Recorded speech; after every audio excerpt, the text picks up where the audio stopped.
Hi guys, this is Kinetics 102 and the topic for today is average versus instantaneous rates. And the homework are the chapter 14 problems on the schedule. And so first I want to just really give you just a really simple definition for kinetics, and that's just the study of the speed of reactions. And a speed of a reaction is a rate, just like any speed, and it's measured, the speeds of reactions are just measured in amount of substance per time. And if we look closely at like the units for how amount of substance is measured, you can measure amount of substance in moles, molarity. It can be even measured in pressure, relative pressure, or volume of a gas maybe. And then time, of course, can be in seconds, minutes, hours, years, millennia, however, depending on the reaction. Okay, so for what I'm going to talk about with the average rate versus instantaneous rate, I'm just going to give a really general reaction. And that general reaction is for reactant A making product B. Okay, and we'll say that we have a little bit of data here. Well, we have time and amount of A, or concentration of A. So we're going to say where concentration, or A equals the concentration of A.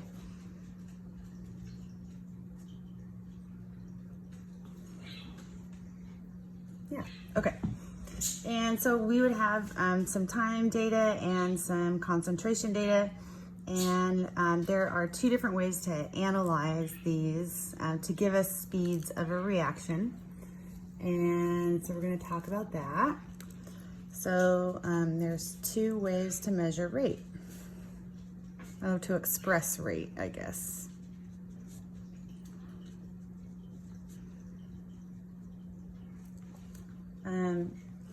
And so we're going to do an average rate.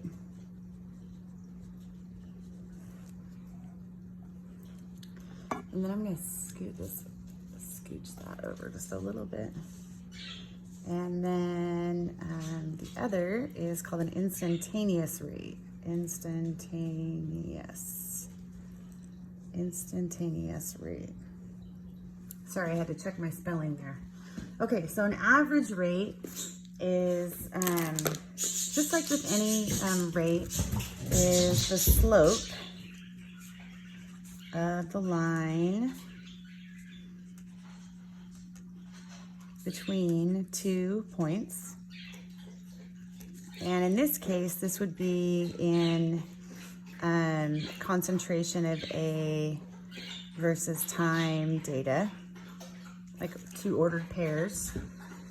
So it's just the really easy little math equation, right? Where if we have the change in concentration of A over the change in time, we would take the concentration of A at time 2, whatever time we define that to be, and subtract the concentration of A at time 1, and then we would take T2 minus T1 on the bottom.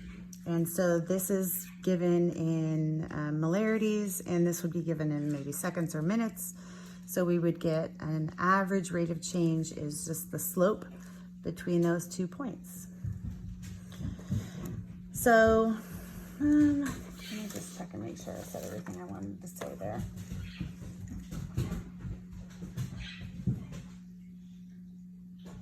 Yeah. Okay, so it's just the slope of the line between 2 points if we're given this kind of data right here, time versus concentration data. Okay, so moving on with kind of a little supplemental thing here for this. If we had a graph of this data up here, we would have time on the x-axis and concentration of A on the y-axis. And since A is a reactant, what we would see is a decrease in A over time. We'd see like a kind of decrease in A over time. So this would be concentration of A changing over time. And if we looked at maybe 2 points on this graph, like so, if we were interested in finding the average rate of change, then we would draw a line between these 2 points. Sorry, I don't have my ruler here. So there's our line, and the slope of this line is the average rate of change.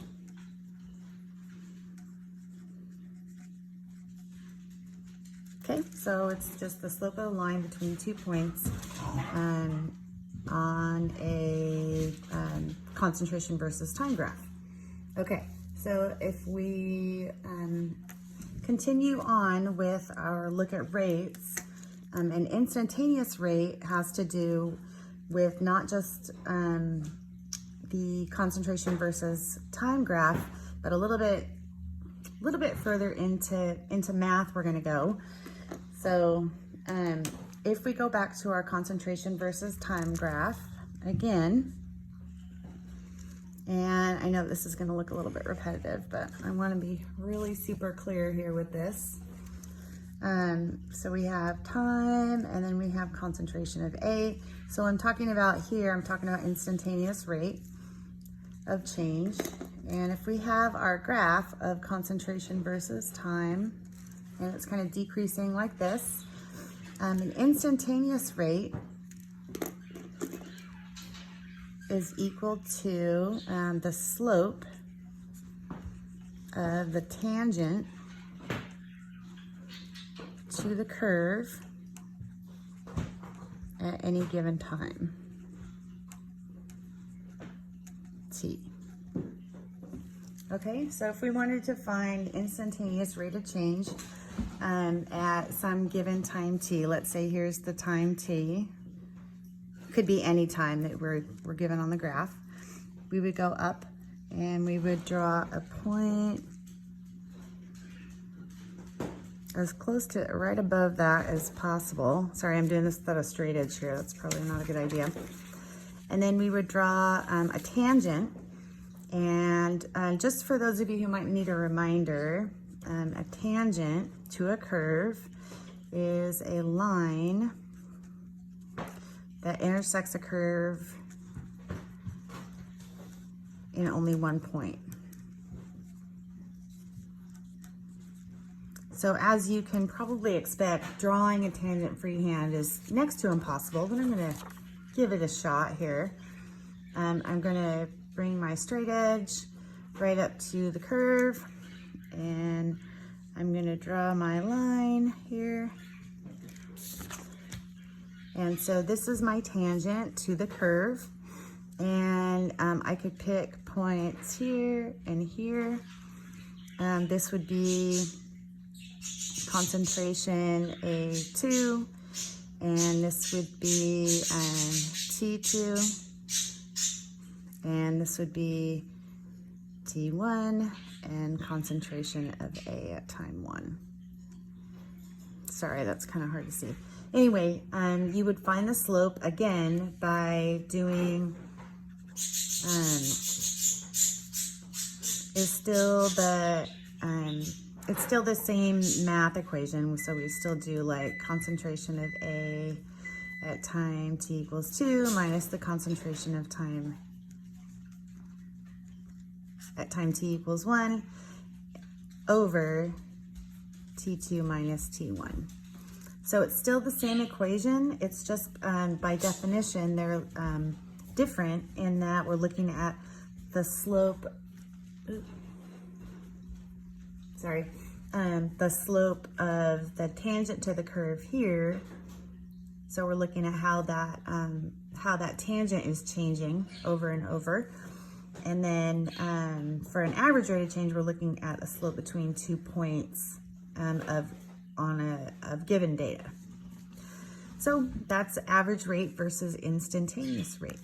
And yeah, I think that's all I want to say there. So we have instantaneous rate versus average rate. Okay, so that's part 1, and I'll come back here with part 2. Just a few more things about rates and relative rates. Thank you.